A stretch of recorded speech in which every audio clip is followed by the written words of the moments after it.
अल्लाह ताला ने इस दुनिया में एक ऐसे हुक्मरान को भी भेजा था जिसने सिर्फ 2.5 साल हुकूमत की और उसने एक ऐसा काम किया जिसने आज के हुक्मरानों की करप्शन और अय्याशियों के जनाजे निकाल कर रख दिए।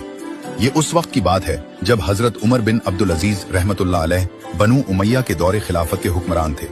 बनु उमैया मुसलमानों का वो पहला खानदान था जिसने एक अजीम सल्तनत कायम की और तकरीबन 90 साल तक आधी दुनिया पर हुकूमत की। हजरत उमर बिन अब्दुल अजीज एक जलीलुल कद्र ताबई थे। आपकी वालदा हजरत उमर फारूक की पोती थी। जब एक रात दुनिया मीठी नींद के मजे ले रही थी तो उस वक्त उमर बिन अब्दुल अजीज खिलाफत की भारी जिम्मेदारियां संभाल रहे थे। रात का वक्त था और आप अपने सरकारी दफ्तर में बैठे सल्तनत के अहम उमूर जैसे टैक्स, सरहदों की हिफाजत वगैरह निपटा रहे थे। इस जमाने में रोशनी के लिए तेल के चिराग इस्तेमाल होते थे। चूंकि आप सरकारी काम कर रहे थे इसलिए उस चिराग का तेल बैतुल माल यानी अवाम के टैक्स से जमा होने वाले सरकारी खजाने से लिया गया था। इसी दौरान आपका एक करीबी दोस्त या रिश्तेदार आपसे मिलने आया। जैसे ही वो शख्स बैठा उसने रस्मी हाल अहवाल के बाद आपके घर वालों, बच्चों की सेहत और जाती जिंदगी के बारे में बातें शुरू कर दी।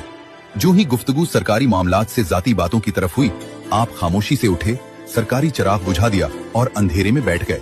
फिर अपना जाती चिराग मंगवा कर जलाया और बातचीत दोबारा शुरू की।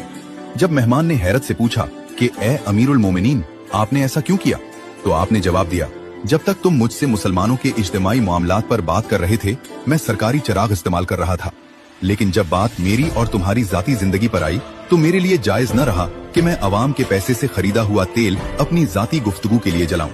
हजरत उमर बिन अब्दुल अजीज रहमतुल्लाह अलैह ने साबित कर दिया कि तख्त पर बैठकर खुदा से डरने वाला ही असल में उम्र सानी कहलाने का हकदार है।